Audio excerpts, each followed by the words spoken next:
It was 2 o'clock in the morning in Caracas. The city was sleeping under an uneasy silence. For years, this capital had been the stage for protests, riots, and hunger. But on this specific night, the streets were empty. The air was heavy. 300 miles away, off the coast, the USS Gerald R. Ford carrier strike group had gone completely dark. No radio signals, no lights, just a fleet of Black Hawk stealth helicopters cutting through the humid air. They weren't there for a drill. They were there for the crown jewel. By sunrise, the news broke the internet. The president of Venezuela, Nicolas Maduro, along with his inner circle, was gone. Taken, extracted to a federal prison in New York.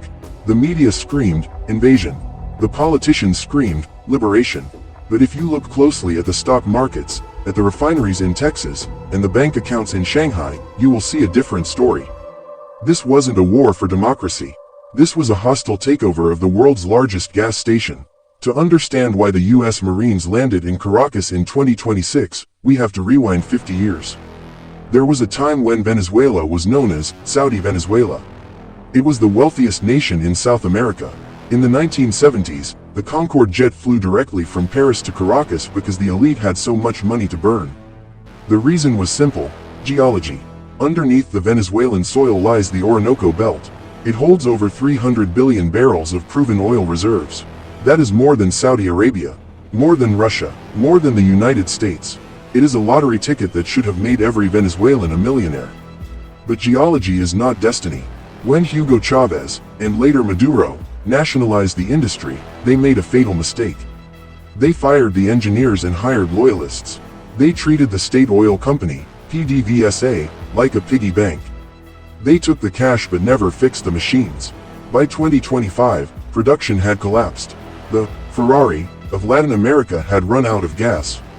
The country was sitting on a gold mine, but its people were starving. This created a power vacuum. And in geopolitics, nature abhors a vacuum. If the owner of the house is weak, the wolves will come knocking. Now, let's get technical. Because the secret to this invasion lies in chemistry. You see, not all oil is created equal. The oil in Saudi Arabia is light and sweet. It flows like water. It's easy to refine. But Venezuelan oil, it's heavy and sour. It is thick, like molasses or tar. Most refineries in the world cannot process it. But do you know who can? The United States. The massive refineries along the Gulf Coast of Texas were specifically built, costing billions of dollars, to process heavy oil. For years, these U.S. refineries have been starving. They were forced to buy expensive heavy oil from Canada or Russia.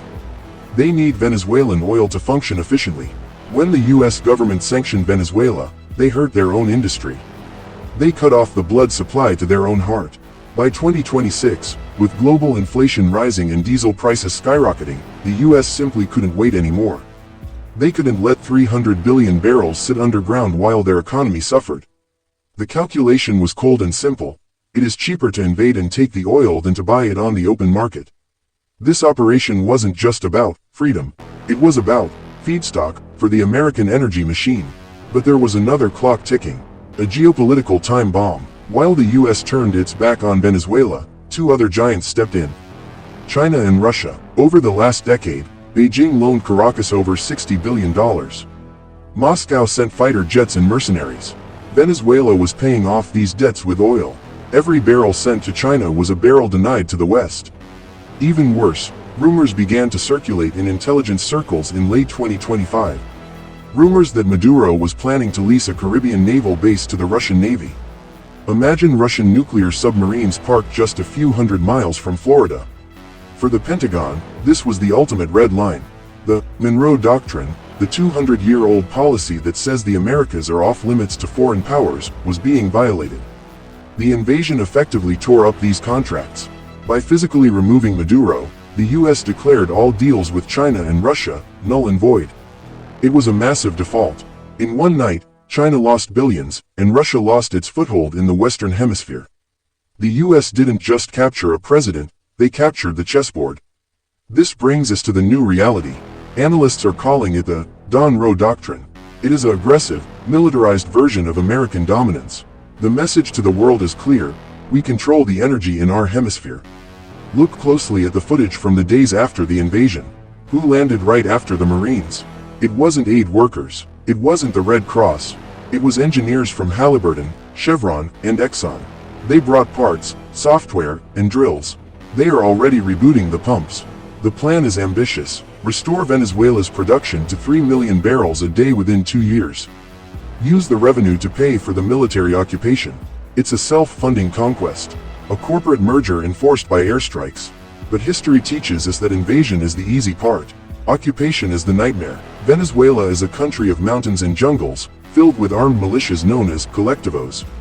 They are not going to surrender just because Maduro is in New York. We are likely to see a campaign of sabotage. Every blown pipeline spikes the price of oil. Every attack on U.S. personnel drags America deeper into a forever war. Is the U.S. ready for a Vietnam in the Amazon? And what about the global fallout? This move destroys the concept of national sovereignty. If the U.S. can kidnap a leader for economic mismanagement, who is next? This fear will drive other nations to accelerate their nuclear programs, to protect themselves from being the next Venezuela. The capture of Nicolas Maduro will be written in history books.